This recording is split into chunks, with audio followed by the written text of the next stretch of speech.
Mesdames et messieurs,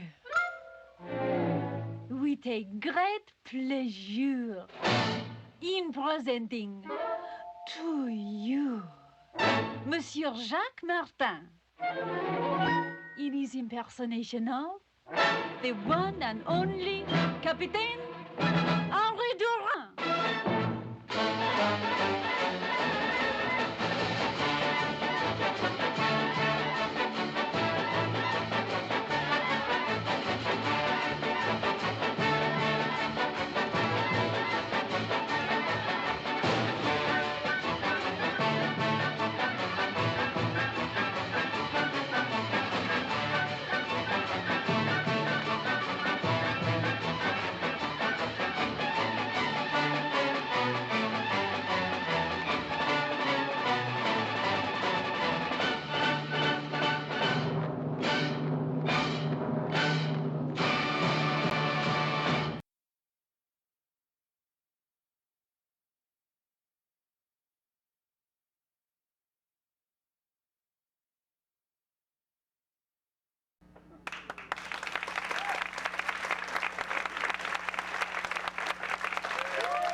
We do the show no matter where we are.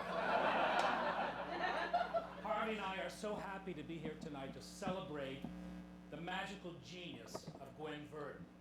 Now, we could stand up here all night and talk to you about Gwen, but having the film clips is really what the evening is about. And through the help of so many friends who are here tonight, and we'll talk about them later, we want to thank them for helping us to find all these clips. And we have had a blast being together, looking at these all through the years, because Gwen really did like us, Harvey, you know that. Yeah, we both. She really did. So we're thrilled to be here. And so without further ado, we're going to go into the next clip, and Harvey's going to set it up. Well, I'd like to say something first. That thing you just saw was from On the Riviera. It was her second picture, but it was done in 2 takes. Her body was so exquisite and her technique was so brilliant that she could hit any mark she wanted to hit. She could hit any position. As soon as that curtain went up, that was entire 1 take until she introduces Danny Kaye, who we won't talk about here. And I just want to say that you're going to hear the word Jack Cole and Bob Fosse a lot tonight. So thank you. Now, Gwen met Jack Cole when she was 17. She went to see a nightclub act with his dancers, and she was so impressed that she went backstage and said, "I would do anything to work for you." And he liked that as much as he liked talent, so he hired her, and she worked at the Columbia. Jack Cole went to Harry Cohn, who ran Columbia Pictures, and said, "Would you have a repertoire of dancers that you pay every week, and they're any picture you want, they'll work on?" And Gwen was part of that, and she learned all this East Indian technique.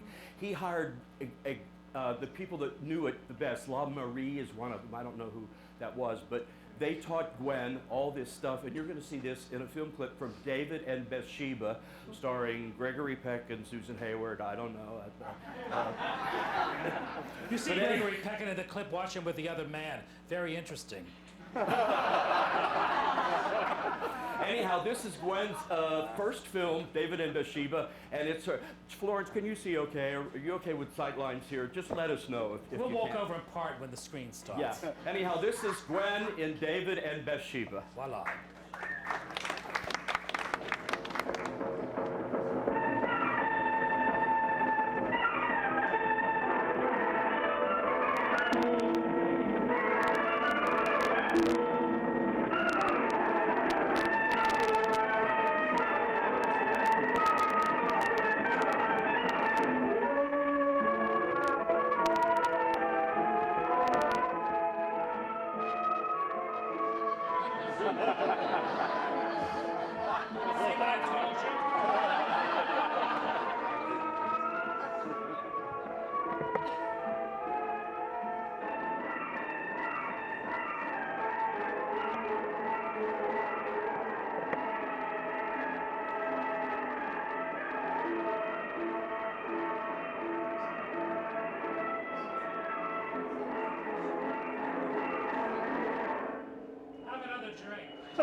She was amazing. She could just dance forever.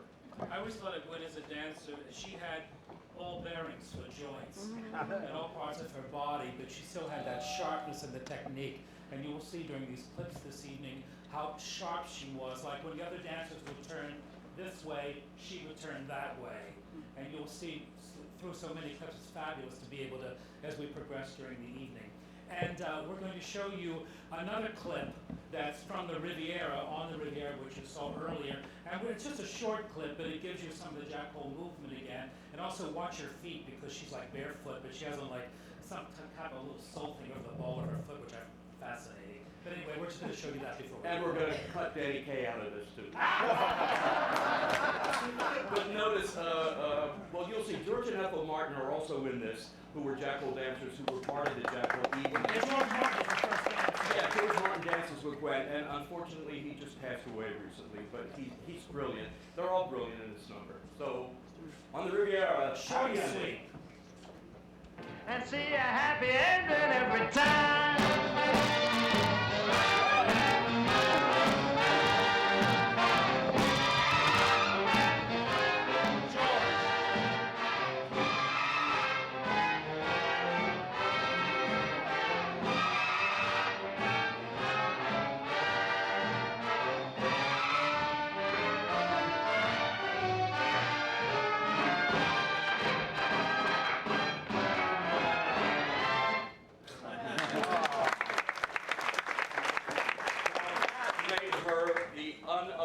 Queen of dance at 20th Century Fox Studios.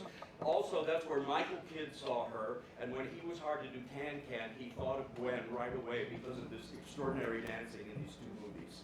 So, and also, there are people in the program we thank for a lot of these clips, like Mark Sendroff, Glory to the Stars, who's here tonight, and of course Paul Phillips and Mark Danny and Bradshaw Smith, and of course the brilliant Marcus Galante, who has really done all of this for us too. Thank you in advance, too. So, to give you a little bit of history, we found someone who has known Gwen the longest, and she truly has found the fountain of youth herself. She doesn't need an introduction. The fabulous Marge Champion.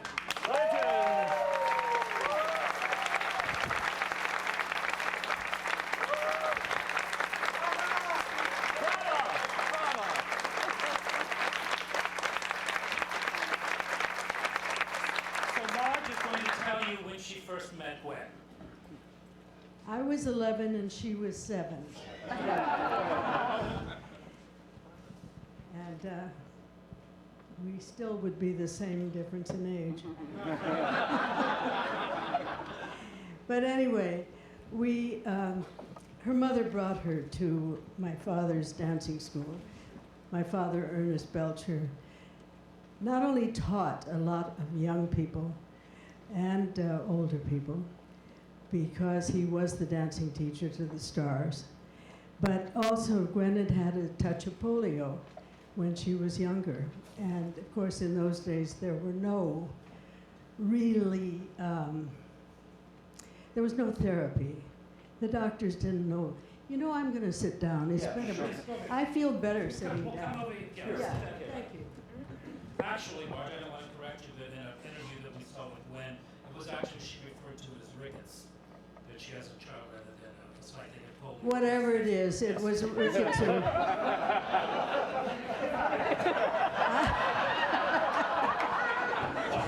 She had a problem.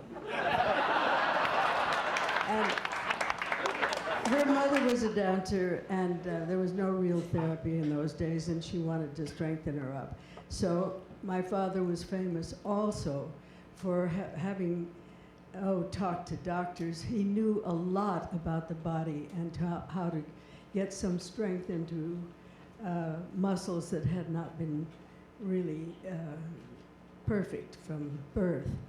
And my father also did a lot of ballets at the Hollywood Bowl every summer. And this one was, I think, she was 7, I was 11, so it was probably 1933. And it was called Carnival in Venice. And all of the dancers had special things. This was my debut. I had Spirit of the Night in one of those Grecian outfits. I sort of wandered through what looked like a painting come to life. And she and her mother and a little dog were people wandering through the streets.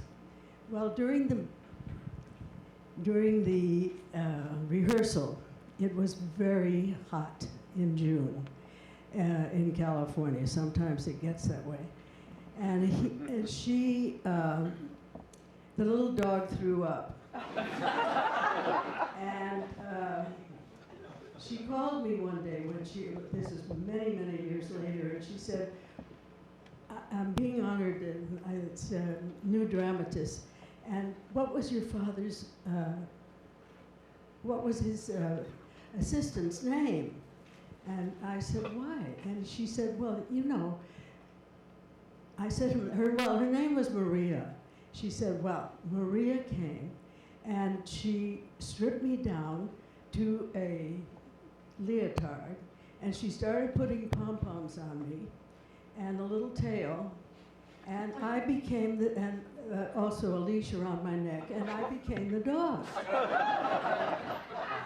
And I always remembered that because he was actually her first dancing teacher, I think. And he didn't believe in training children very young, but she was just one of the most wonderful people that one other side reason, and I'm going to get off so that other people can talk, but her father, Jim, was a grip on 2 of our films at MGM. So it really, we had a bond no matter what, no matter that she went with Jack Cole and I went with Gower.